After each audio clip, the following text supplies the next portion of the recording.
Welcome back to all my viewers on my YouTube channel. ਅੱਜ ਮੈਂ ਇੱਕ ਹੋਰ ਇੰਟਰਸਟਿੰਗ ਸੈਸ਼ਨ ਲੈ ਕੇ ਆਇਆ ਹਾਂ। ਚੈਪਟਰ ਦਾ ਨਾਮ ਹੈ plants also breathe and feel, ਵੀ ਜਿਹੜੇ ਪੌਦੇ ਨੇ ਉਹ ਵੀ ਸਾਹ ਲੈ ਸਕਦੇ ਆ ਅਤੇ ਫੀਲ ਕਰ ਸਕਦੇ ਆ। ਇਹ ਕਲਾਸ 9 ਦਾ ਬਹੁਤ ਇੰਪੋਰਟੈਂਟ ਚੈਪਟਰ ਆ ਮੇਨ ਕੋਰਸ ਬੁੱਕਸ ਦਾ, ਇੰਗਲਿਸ਼ ਦੇ ਬੁੱਕ ਦੇ ਵਿੱਚੋਂ। ਅਤੇ ਅੱਜ ਅਸੀਂ ਇਹਦੇ ਵਿੱਚ ਇਹ ਚੈਪਟਰ ਦੀ ਪੂਰੀ ਡਿਟੇਲ ਬਾਰੇ ਡਿਸਕਸ ਕਰਾਂਗੇ, ਐਜ਼ ਵੈਲ ਐਜ਼ ਇਹਦੇ ਜਿਹੜੇ ਕੁਐਸਚਨ ਆਨਸਰਸ ਨੇ ਉਹ ਐਂਡ ਦੇ ਵਿੱਚ, ਸੈਸ਼ਨ ਦੇ ਐਂਡ ਦੇ ਵਿੱਚ ਤੁਹਾਨੂੰ ਪ੍ਰੋਵਾਈਡ ਹੋ ਜਾਣਗੇ, ਅਤੇ ਤੁਸੀਂ ਉਹਨਾਂ ਨੂੰ ਵੀ ਦੇਖ ਕੇ ਆਪਣੀ ਕਾਪੀ ਦੇ ਉੱਤੇ ਨੋਟ ਡਾਊਨ ਕਰ ਦੇਣਾ। ਪਿਕਚਰ ਦੇ ਵਿੱਚ ਤੁਹਾਨੂੰ ਦਿਖ ਰਿਹਾ ਹੋਣਾ ਇੱਕ ਬੜੇ ਫੇਮਸ ਅਤੇ ਮਹਾਨ ਸਾਇੰਟਿਸਟ ਸੀਗੇ, ਸੀ.ਵੀ. ਬੋਸ, ਜਗਦੀਸ਼ ਚੰਦਰ ਬੋਸ ਜੀ। ਅਤੇ ਉਹਨਾਂ ਦੇ ਨਾਲ ਜਿਹੜਾ ਉਹਨਾਂ ਨੇ ਕ੍ਰੀਏਟਿਵਿਟੀ ਜਾਂ ਇਨਵੈਂਸ਼ਨ ਕੀਤਾ ਸੀਗਾ ਕ੍ਰਿਸਕੋਗ੍ਰਾਫ, ਉਹ ਤੁਹਾਨੂੰ ਸਾਈਡ ਦੇ ਵਿੱਚ ਦਿਖ ਰਿਹਾ ਹੋਊਗਾ। ਸਟਾਰਟ ਕਰਦੇ ਆ ਇਸ ਲੈਸਨ ਨੂੰ ਅਤੇ ਜਾਂ ਇਸ ਸਟੋਰੀ ਨੂੰ। ਕਹਿੰਦੇ ਉਹਨਾਂ ਨੇ ਕੁਛ ਅਜਿਹੀ ਚੀਜ਼ਾਂ ਬਣਾਈਆਂ ਜਿਹਨੇ ਕੀ ਆ ਪੂਰੇ ਸਾਇੰਸ ਜਗਤ ਦੇ ਵਿੱਚ ਸਭ ਨੂੰ ਹੈਰਾਨ ਕਰਕੇ ਰੱਖ ਦਿੱਤਾ ਸੀਗਾ। ਇਹ ਜਿਹੜਾ ਇੰਸਟਰੂਮੈਂਟ ਸੀਗਾ ਉਹ ਇਹ ਚੀਜ਼ ਨੂੰ ਮੈਂਸ਼ਨ ਕਰਦਾ ਸੀ ਵੀ ਕਿਸ ਤਰੀਕੇ ਨਾਲ ਜਿਹੜੇ ਪਲਾਂਟਸ ਨੇ ਉਹ ਗਰੋਥ ਕਰਦੇ, ਉਹਨਾਂ ਦੀ ਵਿਕਾਸ ਹੁੰਦੀ ਆ। ਇੱਕ ਵੰਡਰਫੁਲ ਜਿਹੜੀ ਮਸ਼ੀਨ ਸੀਗੀ, ਜਾਣੀ ਕਿ ਬਹੁਤ ਜ਼ਿਆਦਾ ਵਧੀਆ ਮਸ਼ੀਨ ਸੀਗੀ, ਜਿਹਨੇ ਕਿ ਇਹ ਦਿਖਾਇਆ ਵੀ ਪਲਾਂਟਸ ਦੇ ਵਿੱਚ ਵੀ ਦਿਲ ਹੁੰਦਾ ਵਾ ਅਤੇ ਉਹ ਫੀਲ ਕਰ ਸਕਦੇ ਆ, ਉਹਨਾਂ ਦੇ ਵਿੱਚ ਵੀ ਸੈਂਸਿਸ ਹੁੰਦੀਆਂ ਨੇ ਅਤੇ ਉਹ ਕੋਈ ਵੀ ਚੀਜ਼ ਦੇਖ ਸਕਦੇ ਆ। ਅਤੇ ਜੇਕਰ ਕੋਈ ਸਟ੍ਰੇਂਜਰ ਉਹਨਾਂ ਵੱਲ ਨੂੰ ਆ ਰਿਹਾ ਹੁੰਦਾ ਵਾ ਤਾਂ ਉਹਨੂੰ ਪਛਾਣ ਸਕਦੇ ਆ ਜਾਂ ਉਹਨੂੰ ਸਮਝ ਸਕਦੇ ਆ। ਇਹ ਬਹੁਤ ਵੱਡਾ ਇੱਕ ਅਚੀਵਮੈਂਟ ਸੀਗੀ ਇੱਕ ਪਰਸਨ ਦੁਆਰਾ, ਜਿਨ੍ਹਾਂ ਨੇ ਇਹ ਰਿਪਰਜੈਂਟ ਕੀਤਾ। ਫਸਟ ਆਫ ਆਲ ਸਾਰੇ ਲੋਕ ਜਿਹੜੇ ਸੀ ਉਹਨਾਂ ਉੱਤੇ ਹੱਸ ਰਹੇ ਸੀ, ਬਟ ਉਹਨਾਂ ਨੇ ਇਹ ਚੀਜ਼ ਪ੍ਰੂਫ ਕਰਕੇ ਦਿਖਾਈ, ਜਿਹੜੀ ਕਿ ਪੈਰਿਸ ਕਾਂਗਰਸ ਆਫ ਸਾਇੰਸ ਦੀ ਇੱਕ ਕਾਨਫਰੰਸ ਹੋ ਰਹੀ ਸੀਗੀ ਉੱਥੇ 90s ਦੇ ਵਿੱਚ, ਅਤੇ ਇਹ ਇਨਵੈਂਸ਼ਨ ਨੇ ਸ਼ੋਅ ਕੀਤਾ ਅਤੇ ਉਹਨਾਂ ਨੇ ਇਹ ਦਿਖਾਇਆ ਵੀ ਇਹ ਮਸ਼ੀਨ ਕਿਸ ਤਰੀਕੇ ਨਾਲ ਯੂਜ਼ ਹੁੰਦੀ ਆ। ਇਹਦੇ ਸੀ.ਵੀ. ਬੋਸ ਜੀ ਜਿਹੜੇ ਕਿ ਮਹਾਨ ਸਾਇੰਟਿਸਟ ਹੈ ਇੰਡੀਆ ਦਾ, ਅਤੇ ਇਹਨਾਂ ਨੇ ਇੰਡੀਆ ਦਾ ਨਾਮ ਜਿਹੜਾ ਵਾ ਉਹ ਪੂਰੇ ਵਰਲਡ ਦੇ ਵਿੱਚ ਫੇਮਸ ਕੀਤਾ ਇਹਦੀ ਫਿਜ਼ਿਕਸ ਦੇ ਵਿੱਚ, ਫੀਲਡ ਦੇ ਵਿੱਚ। ਅਤੇ ਇਹ ਸੀਗਾ ਕਾਲਜ ਕੈਂਬਰਿਜ ਯੂਨੀਵਰਸਿਟੀ, ਜਿੱਥੇ ਇਹਨਾਂ ਨੇ ਹਾਇਰ ਸਟੱਡੀ ਦੇ ਲਈ ਗਏ ਸੀ ਇੰਗਲੈਂਡ ਦੇ ਵਿੱਚ। ਆਫਟਰ ਉਹ ਸਟੱਡੀ ਕੰਪਲੀਸ਼ਨ ਤੋਂ ਬਾਅਦ ਉਹ ਵਾਪਸ ਇੰਡੀਆ ਦੇ ਵਿੱਚ ਆਏ ਸੀਗੇ। ਦੱਸਿਆ ਜਾਂਦਾ ਵੀ ਇਹ ਜਿਹੜੇ ਮਹਾਨ ਪ੍ਰੋਫੈਸਰ ਸੀਗੇ ਉਹਨਾਂ ਨੂੰ ਬਹੁਤ ਸਾਰੀਆਂ ਚੀਜ਼ਾਂ ਦੇ ਵਿੱਚ ਸਟਰਗਲ ਵੀ ਕਰਨਾ ਪਿਆ। ਉਸ ਸਮੇਂ ਜਿਹੜੀ ਸਭ ਤੋਂ ਵੱਡੀ ਸਟਰਗਲ ਸੀਗੀ ਸੀ.ਵੀ. ਬੋਸ ਜੀ ਦੀ ਦੱਸੀ ਜਾ ਰਹੀ ਆ, ਜਦੋਂ ਉਹ ਪ੍ਰੈਜ਼ੀਡੈਂਸ਼ੀਅਲ ਕਾਲਜ ਦੇ ਵਿੱਚ ਐਜ਼ ਏ ਪ੍ਰੋਫੈਸਰ ਸੀਗੇ ਫਿਜ਼ਿਕਸ ਦੇ, ਅਤੇ ਉੱਥੇ ਟੀਚ ਕਰਦੇ ਹੁੰਦੇ ਸੀਗੇ। ਅਤੇ ਉਸ ਸਮੇਂ ਜਿਹੜੇ ਇੰਡੀਅਨਸ ਹੁੰਦੇ ਸੀ ਉਹਨਾਂ ਨੂੰ ਜਿਹੜੀ ਸੈਲਰੀ ਦਿੱਤੀ ਜਾਂਦੀ ਸੀ ਉਹ 2/3 ਦਿੱਤੀ ਜਾਂਦੀ ਸੀ। ਆ ਲਿਖਿਆ ਵੀ ਹੋਇਆ ਦੇਖੋ, 2/3 part of salary paid to the European professor. ਜਿੰਨੀ ਯੂਰਪੀਅਨ ਪ੍ਰੋਫੈਸਰ ਨੂੰ ਸੈਲਰੀ ਦਿੱਤੀ ਜਾਂਦੀ ਸੀ ਉਹਦਾ 2/3 ਹਿੱਸਾ ਜਿਹੜਾ ਸੀਗਾ ਉਹ ਸਿਰਫ ਇੰਡੀਅਨ ਪ੍ਰੋਫੈਸਰ ਨੂੰ ਪ੍ਰੋਵਾਈਡ ਕੀਤਾ ਜਾਂਦਾ ਸੀ, ਅਤੇ ਉਹ ਵੀ ਉਹਨਾਂ ਦੀ ਅਪੋਇੰਟਮੈਂਟ ਜਿਹੜੀ ਸੀਗੀ ਉਹ ਟੈਂਪਰੇਰੀ ਬੇਸ 'ਤੇ ਸੀਗੀ। ਅਤੇ ਸੀ.ਵੀ. ਬੋਸ ਜੀ ਨੂੰ ਇਹ ਚੀਜ਼ ਪਸੰਦ ਨਹੀਂ ਸੀਗੀ, ਅਤੇ ਉਹਨਾਂ ਨੇ ਇਹ ਚੀਜ਼ ਦੇ ਲਈ ਸਟਰਗਲ ਕੀਤਾ, ਅਤੇ ਉਹਨਾਂ ਨੇ ਲੋਕਾਂ ਨੂੰ ਕਿਹਾ ਜਾਂ ਇਹ ਚੀਜ਼ ਉਜਾਗਰ ਕਰਨ ਦੀ ਕੋਸ਼ਿਸ਼ ਕੀਤੀ ਵੀ ਜੇਕਰ ਅਸੀਂ ਵਰਕ ਕਰਦੇ ਹਾਂ ਅਤੇ ਸੇਮ ਪੋਜੀਸ਼ਨ ਦੇ ਉੱਤੇ ਵਰਕ ਕਰ ਰਹੇ ਆ ਤਾਂ ਸਾਨੂੰ ਵੀ ਸੈਲਰੀ ਉਸ ਚੀਜ਼ ਦੇ ਲਈ ਪੂਰੀ ਮਿਲਣੀ ਚਾਹੀਦੀ ਆ। ਅਤੇ ਕਾਫੀ ਜ਼ਿਆਦਾ ਉਹਨਾਂ ਦੇ ਵਰਕਿੰਗ ਕਰਨ ਤੋਂ ਬਾਅਦ, ਅਤੇ ਉਹਨਾਂ ਦੇ 3 ਸਾਲ ਜਿਹੜੇ ਲਗਾਤਾਰ ਉਹਨਾਂ ਨੇ ਜਿਹੜੀ ਸੈਲਰੀ ਆਪਣੀ ਨਹੀਂ ਲਈ ਸੀਗੀ, ਸਿਰਫ ਇਸੇ ਸਟਰਗਲ ਦੇ ਕਰਕੇ। ਲਾਸਟ ਦੇ ਵਿੱਚ ਉਹ ਆਪਣੇ ਇਸ ਸ਼ਾਂਤੀਪੂਰਨ ਜਿਹੜਾ ਇੱਕ ਮੰਥਨ ਸੀਗਾ ਉਹਦੇ ਵਿੱਚ ਸਫਲ ਹੋਏ, ਅਤੇ ਅਖੀਰ ਦੇ ਵਿੱਚ ਉਹਨਾਂ ਨੂੰ ਪੂਰੀ ਸੈਲਰੀ ਪ੍ਰੋਵਾਈਡ ਕੀਤੀ ਗਈ, ਅਤੇ ਸਾਰੇ ਇੰਡੀਅਨਸ ਨੂੰ ਜਿਹੜੇ ਸੀਗੇ ਉਹ ਪੂਰੀ ਸੈਲਰੀ ਦਿੱਤੀ ਗਈ, ਜਿੱਡੀ ਕਿ ਉਸ ਸਮੇਂ ਦੇ ਯੂਰਪੀਅਨ ਪ੍ਰੋਫੈਸਰ ਨੂੰ ਪ੍ਰੋਵਾਈਡ ਹੋ ਰਹੀ ਸੀ। ਤਾਂ ਇਸ ਕਰਕੇ ਵੀ ਸੀ.ਵੀ. ਬੋਸ ਜੀ ਬਹੁਤ ਜ਼ਿਆਦਾ ਮਸ਼ਹੂਰ ਹੋਏ। ਇਹ ਦਿਖਾਇਆ ਜਾ ਰਿਹਾ ਪ੍ਰੈਜ਼ੀਡੈਂਸ਼ੀਅਲ ਕਾਲਜ ਜਿਹੜਾ ਕਿ ਕੈਲਕਟਾ ਦੇ ਵਿੱਚ ਆ, ਬੰਗਾਲ ਦੇ ਵਿੱਚ, ਜਿੱਥੇ ਉਹ ਐਜ਼ ਏ ਟੀਚਰ ਜਾਂ ਐਜ਼ ਏ ਪ੍ਰੋਫੈਸਰ ਉੱਥੇ ਰਿਕਰੂਟ ਹੋਏ ਸੀਗੇ, ਅਤੇ ਉਹਨਾਂ ਨੇ ਉੱਥੇ ਫਿਜ਼ਿਕਸ ਦੀਆਂ ਕਲਾਸਿਸ ਜਾਂ ਫਿਜ਼ਿਕਸ ਦੇ ਪ੍ਰੋਫੈਸਰ ਦੇ ਲਈ ਬਹੁਤ ਜ਼ਿਆਦਾ ਮਸ਼ਹੂਰ ਹੋਏ, ਅਤੇ ਉਹਨਾਂ ਨੇ ਬਹੁਤ ਸਾਰੇ ਕੰਮ ਕੀਤੇ। ਉਹਨਾਂ ਨੇ ਦੱਸਿਆ ਵੀ ਕਿਸ ਤਰੀਕੇ ਨਾਲ ਜਿਹੜੇ ਪਲਾਂਟਸ ਹੁੰਦੇ ਆ ਉਹ ਜਿਹੜੇ ਏਅਰ ਆ ਜਾਂ ਸਨਲਾਈਟ ਆ ਉਹਦੇ ਵੱਲ ਅਟਰੈਕਟ ਹੁੰਦੇ ਆ, ਅਤੇ ਉਹ ਕਿਸ ਤਰੀਕੇ ਨਾਲ ਸਾਰੀਆਂ ਚੀਜ਼ਾਂ ਪ੍ਰੂਫ ਕੀਤੀਆਂ ਉਹਨਾਂ ਨੇ, ਸਾਰੀਆਂ ਚੀਜ਼ਾਂ ਉਹ ਦੱਸੀਆਂ ਗਈਆਂ ਨੇ। ਕਹਿੰਦੇ ਉਹਨਾਂ ਦਾ ਜਿਹੜਾ ਬਿਹੇਵੀਅਰ ਸੀਗਾ ਅਤੇ ਉਹ ਹਮੇਸ਼ਾ ਜਿਹੜੇ ਸੀ ਲਿਵਿੰਗ ਅਤੇ ਲਾਈਫਲੈਸ ਜਿਹੜੇ ਪ੍ਰੋਸੈਸ ਸੀਗੇ ਉਹ ਸਾਰਿਆਂ ਨੂੰ ਬੜੇ ਧਿਆਨ ਦੇ ਨਾਲ ਦੇਖਦੇ ਸੀ। ਉਹ ਛੋਟੇ ਹੁੰਦੇ ਤੋਂ ਹੀ ਇਸ ਚੀਜ਼ ਦੇ ਵਿੱਚ ਉਹਨਾਂ ਦਾ ਬਹੁਤ ਜ਼ਿਆਦਾ ਰੁਝਾਨ ਸੀ। ਉਹ ਇਹ ਚੀਜ਼ ਸ਼ੋਅ ਕਰਦੇ ਸੀ ਵੀ ਹਰੇਕ ਪਰਸਨ ਅਤੇ ਹਰੇਕ ਪਲਾਂਟਸ ਜਾਂ ਮੈਟਲ ਜਿਹੜੀਆਂ ਵੀ ਚੀਜ਼ਾਂ ਨੇ ਉਹ ਵੀ ਥੱਕਦੀਆਂ ਨੇ, ਉਹ ਵੀ ਡਿਪਰੈਸ ਹੁੰਦੀਆਂ ਨੇ, ਉਹ ਵੀ ਖੁਸ਼ ਹੁੰਦੀਆਂ ਨੇ, ਅਤੇ ਪਿਊਪਲ ਵਾਂਗ ਹੀ ਉਹ ਲਵ ਕਰਦੀਆਂ ਨੇ। ਪਰ ਕਿਸੇ ਨੇ ਵੀ ਉਹਨਾਂ ਨੂੰ ਇੰਨਾ ਜ਼ਿਆਦਾ ਸੀਰੀਅਸ ਨਹੀਂ ਲਿਆ। ਪਰ ਜਦੋਂ ਉਹਨਾਂ ਨੇ ਰਾਈਟਲੀ ਪ੍ਰੂਫ ਕੀਤਾ with the help of the crescograph, ਜਿਹੜਾ ਕਿ ਬਾਅਦ ਵਿੱਚ ਬਹੁਤ ਜ਼ਿਆਦਾ ਫੇਮਸ ਹੋਇਆ ਪੂਰੇ ਵਰਲਡ ਦੇ ਵਿੱਚ, ਅਤੇ ਉਹਨਾਂ ਦੀ ਜਿਹੜੀ ਇਨਵੈਂਸ਼ਨ ਸੀਗੀ ਉਹਨੂੰ ਸਾਰਿਆਂ ਨੇ ਹੀ ਸਹਾਰਾਇਆ, ਅਤੇ ਇਹ ਸਾਰੀਆਂ ਚੀਜ਼ਾਂ ਉਹਨਾਂ ਨੇ ਪ੍ਰੂਫ ਕੀਤੀਆਂ, ਤਾਂ ਲੋਕਾਂ ਨੂੰ ਇਹ ਚੀਜ਼ ਸਮਝ ਆਈ ਵੀ ਜਿਹੜੀ ਕ੍ਰਿਸਕੋਗ੍ਰਾਫ ਆ ਉਹ ਇੱਕ ਅਜਿਹਾ ਇੰਸਟਰੂਮੈਂਟ ਆ ਜਿਹਦੇ ਨਾਲ ਅਸੀਂ ਕਿਸੇ ਵੀ ਪਲਾਂਟ ਦੀ ਗਰੋਥ ਐਜ਼ ਵੈਲ ਐਜ਼ ਉਹਦੀਆਂ ਸਾਰੀਆਂ ਮੂਵਮੈਂਟਸ ਨੂੰ ਓਬਜ਼ਰਵ ਕਰ ਸਕਦੇ ਹਾਂ। ਅਸੀਂ ਕ੍ਰਿਸਕੋਗ੍ਰਾਫ ਜਿਹੜਾ ਕਿ ਉਸ ਸਮੇਂ ਸੀ.ਵੀ. ਬੋਸ ਜੀ ਨੇ ਬਣਾਇਆ ਸੀ, ਜਿਹਦੀ ਹੈਲਪ ਦੇ ਨਾਲ ਉਹਨਾਂ ਨੇ ਪਲਾਂਟਸ ਦੀ ਗਰੋਥ ਨੂੰ ਜਿਹੜਾ ਸੀ ਉਹ ਮੈਜ਼ਰ ਕੀਤਾ ਸੀ। ਇਹਨੇ ਸੀ.ਬੀ. ਬੋਸ ਜੀ, ਜਿਨ੍ਹਾਂ ਨੇ ਬਹੁਤ ਸਾਰੇ ਐਫਰਟਸ ਲਾਏ। ਵੈਸੇ ਤਾਂ ਇਹਨਾਂ ਦੀ ਲਾਈਫ ਜਿਹੜੀ ਸੀ ਉਹ ਬਹੁਤ ਜ਼ਿਆਦਾ ਸਟਰਗਲ ਨਾਲ ਭਰੀ ਹੋਈ ਸੀ। ਛੋਟੇ ਹੁੰਦੇ ਤੋਂ ਹੀ ਉਹਨਾਂ ਨੇ ਜਿਹੜਾ ਇੱਕ ਬੰਗਾਲ ਦੇ ਵਿੱਚ ਇੱਕ ਛੋਟੇ ਜਿਹੇ ਸ਼ਹਿਰ ਦੇ ਵਿੱਚ ਜਾਂ ਛੋਟੇ ਜਿਹੇ ਵਿਲੇਜ ਦੇ ਵਿੱਚ ਉਹਨਾਂ ਦਾ ਜਨਮ ਹੋਇਆ। 1858 ਦੇ ਵਿੱਚ ਉਹਨਾਂ ਨੇ ਬੰਗਾਲ ਦੇ ਇੱਕ ਛੋਟੇ ਜਿਹੇ ਵਿਲੇਜ ਦੇ ਵਿੱਚ ਉਹਨਾਂ ਦਾ ਜਨਮ ਹੋਇਆ। ਉਹਨਾਂ ਨੇ ਆਪਣੀ ਜਿਹੜੀ ਇਨੀਸ਼ੀਅਲ ਸਟੱਡੀ ਸੀਗੀ ਜਾਂ ਸ਼ੁਰੂ ਦੀ ਸਟੱਡੀ ਸੀ ਫਿਜ਼ਿਕਸ ਦੀ, ਉਹ ਕਲਕੱਤਾ ਦੇ ਯੂਨੀਵਰਸਿਟੀ ਦੇ ਵਿੱਚ ਉਹਨਾਂ ਨੇ ਸਟਾਰਟ ਕੀਤੀ। ਆਫਟਰ ਉਹ ਹਾਇਰ ਸਟੱਡੀਜ਼ ਲਈ ਮੈਂ ਕੈਂਬਰਿਜ ਯੂਨੀਵਰਸਿਟੀ ਦੇ ਵਿੱਚ ਉਹ ਗਏ ਅਤੇ ਉੱਥੋਂ ਉਹਨਾਂ ਨੇ ਸਟੱਡੀ ਕੰਪਲੀਟ ਕਰਨ ਤੋਂ ਬਾਅਦ ਉਹ ਵਾਪਸ ਇੰਡੀਆ ਦੇ ਵਿੱਚ ਆਏ। ਅਤੇ ਉਸ ਸਮੇਂ ਜਿਹੜਾ 90s ਦਾ ਸੈਂਚੁਰੀ ਸੀਗੀ, ਉਸ ਸਮੇਂ ਜਿਹੜਾ ਇੰਡੀਆ ਸੀਗਾ ਉਹ ਫੇਮਸ ਸੀਗਾ ਆਰਟ, ਫਿਜ਼ਿਕਸ ਅਤੇ ਫਿਲੋਸਫੀ ਦੇ ਕੰਮਾਂ ਦੇ ਵਿੱਚ। ਉਦੋਂ ਰਵਿੰਦਰਨਾਥ ਟੈਗੋਰ ਜੀ ਦਾ ਦੌਰ ਸੀ ਅਤੇ ਉਸ ਸਮੇਂ ਜਿਹੜਾ ਬੰਗਾਲ ਦੇ ਵਿੱਚ ਸੀਗਾ ਜ਼ਿਆਦਾਤਰ ਲਿਟਰੇਚਰ ਦੇ ਵਿੱਚ ਫੋਕਸ ਸੀਗਾ। But CV. ਜੀ ਬੋਸ ਜੀ ਨੂੰ ਇਹ ਚੀਜ਼ ਸੋਚਦੇ ਸੀ ਵੀ ਜਿਹੜਾ ਇੰਡੀਆ ਵਾ ਉਹਨਾਂ ਦੇ ਵਿੱਚ ਸਿਰਫ ਇਹੀ ਚੀਜ਼ਾਂ ਨਹੀਂ ਹੈਗੀਆਂ, ਇਸ ਤੋਂ ਇਲਾਵਾ ਵੀ ਉਹਨਾਂ ਵਿੱਚ ਬਹੁਤ ਸਾਰੀਆਂ ਕੁਆਲਿਟੀਜ਼ ਨੇ। ਲਾਈਕ ਉਹ ਫਿਜ਼ਿਕਸ, ਕੈਮਿਸਟਰੀ, ਬਾਇਓ ਦੇ ਵਿੱਚ ਵੀ ਬਹੁਤ ਜ਼ਿਆਦਾ ਵਧੀਆ ਪ੍ਰੂਫ ਕਰ ਸਕਦੇ ਆ ਅਤੇ ਉਹਨਾਂ ਨੇ ਇਹ ਚੀਜ਼ ਕਰਕੇ ਵੀ ਦਿਖਾਈ। ਅਤੇ ਉਸ ਤੋਂ ਬਾਅਦ ਜਿਹੜੇ ਜਗਦੀਸ਼ ਚੰਦਰ ਬੋਸ ਜੀ ਸੀਗੇ, ਉਹਨਾਂ ਨੂੰ ਮੈਸੂਰ ਯੂਨੀਵਰਸਿਟੀ ਦੇ ਵਿੱਚ ਭੇਜਿਆ ਗਿਆ ਐਜ਼ ਏ ਸਪੀਕਰ। ਅਤੇ ਉਹਨਾਂ ਨੇ ਦੱਸਿਆ ਵੀ ਇੰਡੀਆ ਦੇ ਮੈਨੂੰ ਜਿਹੜੇ ਨੇ ਇੰਡੀਆ ਦੇ ਉੱਤੇ ਪੂਰਾ ਵਿਸ਼ਵਾਸ ਹੈ। ਇੰਡੀਆ ਦੇ ਲੋਕ ਜਿਹੜੇ ਨੇ ਉਹ ਇੱਥੇ ਉਹਨਾਂ ਦੇ ਮਨ ਦੇ ਵਿੱਚ ਇੰਡੀਆ ਜ਼ਿਆਦਾ ਕਿਉਰਿਓਸਿਟੀਜ਼ ਨੇ ਅਤੇ ਉਹ ਆਪਣੀ ਲਾਈਫ ਦੇ ਵਿੱਚ ਬਹੁਤ ਕੁਛ ਪੜ੍ਹ ਸਕਦੇ ਆ। ਉਹਨਾਂ ਨੇ ਇਹ ਚੀਜ਼ਾਂ ਜਿਹੜਾ ਸੀਗਾ ਡੀਪ ਫੇਥ ਸੀਗਾ ਆਪਣੀ ਇੰਡੀਆ ਦੀ ਇੰਟੈਲੀਜੈਂਸੀ ਦੇ ਉੱਤੇ, ਅਤੇ ਉਹਨਾਂ ਨੇ ਦੱਸਿਆ ਸੀ ਵੀ ਉਹ ਇੰਨੇ ਜ਼ਿਆਦਾ ਕੈਪੇਬਲ ਨੇ ਜਿੰਨਾ ਵਰਲਡ ਦੇ ਵਿੱਚ ਹੋਰ ਕਿਸੇ ਕੋਲ ਵੀ ਨਹੀਂ ਹੈ।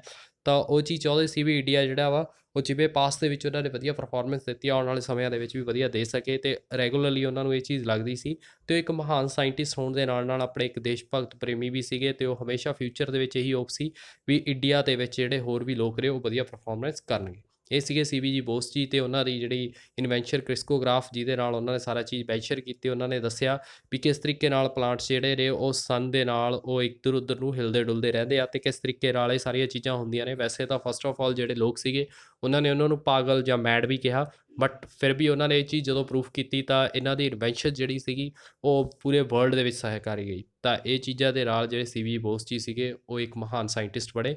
ਸਾਨੂੰ ਵੀ ਇਹਨਾਂ ਦੀ ਲਾਈਫ ਤੋਂ ਇਹ ਚੀਜ਼ਾਂ ਲੈਣੀਆਂ ਚਾਹੀਦੀਆਂ ਨੇ ਵੀ ਲਾਈਫ ਕਦੇ ਵੀ ਈਜ਼ੀ ਨਹੀਂ ਹੁੰਦੀ ਹੈਗੀ। ਲਾਈਫ ਦੇ ਵਿੱਚ ਬਹੁਤ ਸਾਰੀਆਂ ਪ੍ਰੋਬਲਮਸ ਕ੍ਰੀਏਟ ਹੁੰਦੀਆਂ ਨੇ। ਸਾਨੂੰ ਉਸ ਪ੍ਰੋਬਲਮਸ ਨੂੰ ਫੇਸ ਆਊਟ ਕਰਨਾ ਅਤੇ ਉਹਨਾਂ ਨੂੰ ਕਿਸ ਤਰੀਕੇ ਨਾਲ ਇੰਪਲੀਮੈਂਟ ਕਰਨਾ ਅਤੇ ਆਪਣੀ ਲਾਈਫ ਦਾ ਜਿਹੜਾ ਗੋਲ ਸੈੱਟ ਕੀਤਾ ਗਿਆ ਹੁੰਦਾ ਉਹ ਗੋਲ ਦੇ ਉੱਤੇ ਚੱਲ ਕੇ ਕਿਸ ਤਰੀਕੇ ਨਾਲ ਆਪਣੀ ਜਿਹੜੀ ਮੰਜ਼ਿਲ ਆ ਜਾਂ ਆਪਣੀ ਡਿਸਟ੍ਰਿਕਸ਼ਨ ਆ ਉਹਨੂੰ ਕਿਸ ਤਰੀਕੇ ਨਾਲ ਪਾਉਣਾ, ਇਹ ਸਾਰੀਆਂ ਚੀਜ਼ਾਂ ਸਾਨੂੰ ਇਹਨਾਂ ਨੂੰ ਸਿੱਖਣੀਆਂ ਚਾਹੀਦੀਆਂ ਨੇ। ਅਤੇ ਸਾਡੀ ਲਾਈਫ ਦੇ ਵਿੱਚ ਜਿਹੜੀਆਂ ਵੀ ਚੀਜ਼ਾਂ ਹੁੰਦੀਆਂ ਨੇ, ਕੋਈ ਵੀ ਇਵੈਂਟਸ ਅਰਾਈਜ਼ ਹੁੰਦਾ ਵਾ ਤਾਂ ਹਮੇਸ਼ਾ ਸਾਨੂੰ ਕਿਸੇ ਇੱਕ ਮਹੱਤਵਪੂਰਨ ਚੀਜ਼ ਵੱਲ ਲੈ ਕੇ ਜਾਂਦਾ ਵਾ ਅਤੇ ਸਾਨੂੰ ਇਹ ਚੀਜ਼ਾਂ ਸਿੱਖਣੀਆਂ ਚਾਹੀਦੀਆਂ ਨੇ। ਆਈ ਹੋਪ ਤੁਹਾਨੂੰ ਇਸ ਵੀਡੀਓ ਦੇ ਨਾਲ ਬਹੁਤ ਕੁਝ ਸਿੱਖਣ ਨੂੰ ਮਿਲਿਆ ਹੋਵੇਗਾ। ਦੈਨ ਹੁਣ ਅਸੀਂ ਇਹਦਾ ਜਿਹੜੇ ਕੁਐਸਚਨ ਆਨਸਰ ਨੇ ਉਹ ਸਟਾਰਟ ਕਰਦੇ ਹਾਂ। ਦੇਖੋ ਫਸਟ ਕੁਐਸਚਨ ਹੈ, what was the event that surprised your world. ਕਹਿੰਦੇ ਕਿਹੜਾ ਅਜਿਹਾ ਕੰਮ ਸੀਗਾ ਜਿਹਨੇ ਪੂਰੇ ਦੇਸ਼ ਜਾਂ ਪੂਰੀ ਕੰਟਰੀਜ਼ ਨੂੰ ਜਾਂ ਪੂਰੇ ਸੰਸਾਰ ਨੂੰ ਹਿਲਾ ਕੇ ਧਰਤਾ ਸੀਗਾ ਜਾਂ ਹੈਰਾਨ ਕਰ ਦਿੱਤਾ ਸੀ। ਆਨਸਰ ਹੈ C V. Bose had invented the instrument that could be a measures the growth of plants। ਕਹਿੰਦੇ ਸੀ.ਵੀ. ਬੋਸ ਜਾਣੀ ਕਿ ਜਗਦੀਸ਼ ਚੰਦਰ ਬੋਸ ਜੀ ਨੇ ਇੱਕ ਅਜਿਹਾ ਸਾਧਨ ਬਣਾਇਆ ਜਾਂ ਅਜਿਹਾ ਇੰਸਟਰੂਮੈਂਟ ਬਣਾਇਆ ਜਿਹਦੇ ਕੀ ਆ ਜਿਹੜਾ ਪੌਦਿਆਂ ਦਾ ਵਿਕਾਸ ਹੁੰਦਾ ਉਹਨੂੰ ਮੈਜ਼ਰ ਕੀਤਾ ਜਾ ਸਕਦਾ ਸੀ। He also proof that the plants have hearts and can feel. ਉਹਨਾਂ ਨੇ ਇਹ ਚੀਜ਼ ਵੀ ਸਿੱਧ ਕੀਤੀ ਵੀ ਜਿਹੜੇ ਪਲਾਂਟਸ ਹੁੰਦੇ ਆ ਉਹਨਾਂ ਕੋਲ ਵੀ ਦਿਲ ਹੁੰਦਾ ਅਤੇ ਉਹ ਵੀ ਸਾਰੀਆਂ ਚੀਜ਼ਾਂ ਨੂੰ ਫੀਲ ਕਰ ਸਕਦੇ ਆ। He proofed that the plants can see. ਉਹਨਾਂ ਨੇ ਇਹ ਚੀਜ਼ ਵੀ ਸ਼ੋਅ ਕੀਤੀ ਵੀ ਜਿਹੜਾ ਪਲਾਂਟਸ ਆ ਉਹ ਬਹੁਤ ਕੁਛ ਦਿਖਾ ਸਕਦੇ ਆ ਜਾਂ ਬਹੁਤ ਚੀਜ਼ਾਂ ਕਰ ਸਕਦੇ ਆ ਜਾਂ ਉਹ ਦੇਖ ਸਕਦੇ ਆ।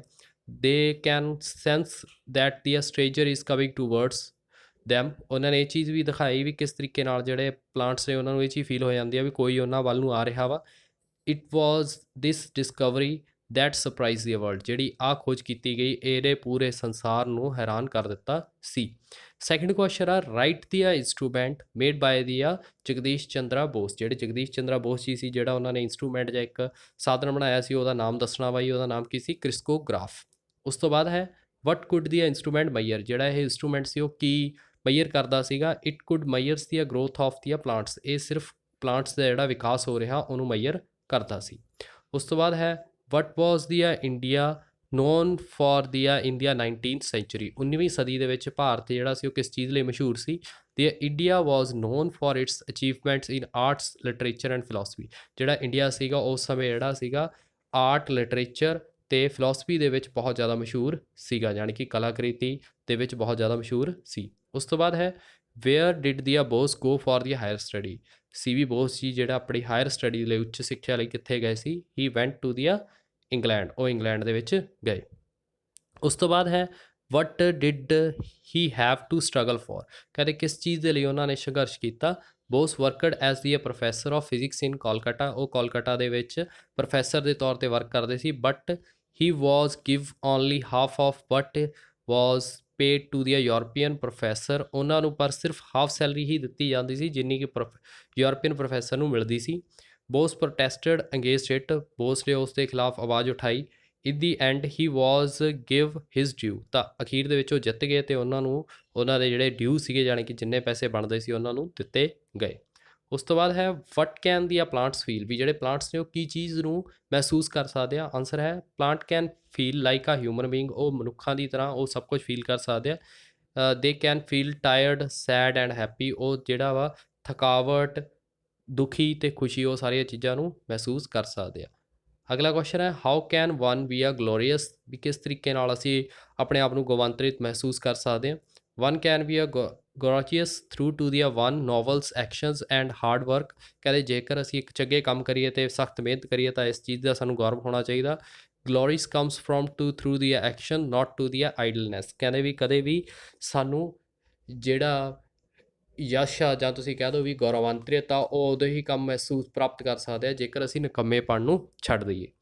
ਉਸ ਤੋਂ ਬਾਅਦ ਹੈਗਾ ਸਾਡੇ short question answer. 2 short question ਬਹੁਤ ਜ਼ਿਆਦਾ ਇੰਪੋਰਟੈਂਟ ਨੇ। ਦੇਖੋ ਫਸਟ ਹੈਗਾ ਇਹਦੇ ਵਿੱਚ ਸ਼ਾਰਟ ਨੋਟ ਦੇਣਾ ਵਾ ਯੂਜ਼ ਆਫ ਕ੍ਰਿਸਕੋਗ੍ਰਾਫ। ਆਨਸਰ ਹੈ ਦੀ ਕ੍ਰਿਸਕੋਗ੍ਰਾਫ ਇਜ਼ ਅ ਵੰਡਰਫੁਲ ਇੰਸਟਰੂਮੈਂਟ। ਇਹ ਬਹੁਤ ਅਜੀਬ ਅਤੇ ਬਹੁਤ ਵਧੀਆ ਜਿਹੜਾ ਕ੍ਰਿਸਕੋਗ੍ਰਾਫ ਇੱਕ ਇੰਸਟਰੂਮੈਂਟ ਸੀ ਜਾਂ ਯੰਤਰ ਸੀ। It can be a record the growth of to the plants. ਇਹ ਪਲਾਂਟ ਦੇ ਵਿੱਚ ਹੋਣ ਵਾਲੇ ਵਿਕਾਸ ਨੂੰ ਮੈਜ਼ਰ ਕਰਦਾ ਸੀ। It shows how to the plants react to the such things as a light, noise and manures। ਕਹਿੰਦੇ ਉਹਨੇ ਇਸ ਚੀਜ਼ ਨੂੰ ਦਰਸਾਇਆ ਵੀ ਜਿਹੜੇ ਪੌਦੇ ਨੇ ਉਹ ਕਿਸ ਤਰੀਕੇ ਨਾਲ ਰਿਐਕਟ ਕਰਦੇ ਆ ਜਦੋਂ ਉਹਨਾਂ ਕੋਲ ਰੋਸ਼ਨੀ ਆਉਂਦੀ ਆ, ਆਵਾਜ਼ ਆਉਂਦੀ ਹੈ ਜਾਂ ਖਾਦ ਪਾਈ ਜਾਂਦੀ ਹੈ। It can show that the plants feel like a human beings. ਉਹਨਾਂ ਨੇ ਇਹ ਚੀਜ਼ ਸ਼ੋ ਕੀਤੀ ਵੀ ਜਿਹੜੇ ਪਲਾਂਟਸ ਨੇ ਉਹ ਇੱਕ ਬੰਦਿਆਂ ਦੀ ਤਰੀਕੇ ਨਾਲ ਫੀਲ ਕਰ ਸਕਦੇ ਆ। Crescograph can show that the plants have a keen site. ਕਹਿੰਦੇ ਉਹਨਾਂ ਨੇ ਇਹ ਚੀਜ਼ ਸ਼ੋ ਕੀਤੀ ਵੀ ਜਿਹੜੇ ਪਲਾਂਟਸ ਹੁੰਦੇ ਆ ਉਹਨਾਂ ਦੇ ਵਿੱਚ ਜਿਹੜੀ ਦੇਖਣ ਦੀ ਜਾਂ ਤੇਜ਼ ਨਜ਼ਰ ਹੁੰਦੀ ਆ। ਇਹ ਚੀਜ਼ਾਂ ਉਹਨਾਂ ਨੇ ਕ੍ਰਿਸਕੋਗ੍ਰਾਫ ਨਾਲ ਸ਼ੋ ਕੀਤੀ। ਲਾਸਟ ਕੁਐਸਚਨ ਹੈ ਜਗਦੀਸ਼ ਚੰਦਰਾ Bose contribute to the science. Jagdish Chandra Bose the Ki contribution ਸੀ ਜਾਂ ਕੀ ਯੋਗਦਾਨ ਸੀਗਾ ਸਾਇੰਸ ਦੇ ਲਈ।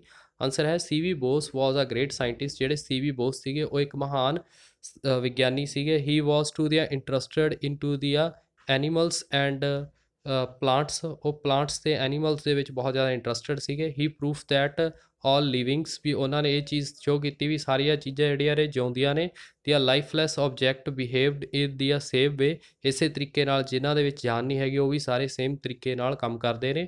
ਹੀ invited to the wonderful instrument. ਉਹਨਾਂ ਨੇ ਇੱਕ ਬਹੁਤ ਵਧੀਆ ਇੰਸਟਰੂਮੈਂਟ ਜਿਹੜਾ ਉਹ ਬਣਾਇਆ। It was called to the crescograph. ਉਹਨੂੰ ਕ੍ਰਿਸਕੋਗ੍ਰਾਫ ਕਿਹਾ ਗਿਆ। With this instrument he proof that the plants can ਵੀ ਫੀਲ ਲਾਈਕ ਆ ਹਿਊਮਨ। ਇਸ ਇੰਸਟਰੂਮੈਂਟ ਨੇ ਇਹ ਚੀਜ਼ ਪ੍ਰੂਫ ਕੀਤੀ ਵੀ ਕਿਸ ਤਰੀਕੇ ਨਾਲ ਜਿਹੜੇ ਬੰਦੇ ਨੇ ਉਹ ਉਸੇ ਤਰੀਕੇ ਨਾਲ ਜਿਹੜੇ ਪੌਦੇ ਨੇ ਉਹ ਵੀ ਫੀਲ ਕਰਦੇ ਆ। ਇਹ ਸੀਗਾ ਅੱਜ ਦਾ ਸੈਸ਼ਨ। ਆਈ ਹੋਪ ਤੁਹਾਨੂੰ ਪਸੰਦ ਆਇਆ। ਜੇਕਰ ਪਸੰਦ ਆਇਆ ਤਾਂ ਪਲੀਜ਼ ਲਾਈਕ ਕਰੋ, ਸ਼ੇਅਰ ਕਰੋ ਅਤੇ ਵੱਧ ਤੋਂ ਵੱਧ ਮੇਰੇ YouTube ਚੈਨਲ ਦੇ ਨਾਲ ਜੁੜੋ। ਜੇਕਰ ਤੁਹਾਨੂੰ ਕਿਸੇ ਚੀਜ਼ ਦੀ ਪ੍ਰੋਬਲਮ ਆਉਂਦੀ ਹੈ ਤਾਂ ਮੇਰੇ ਕਮੈਂਟ ਬਾਕਸ ਦੇ ਵਿੱਚ ਜ਼ਰੂਰ ਲਿਖੋ। Thanks a lot watching for my session.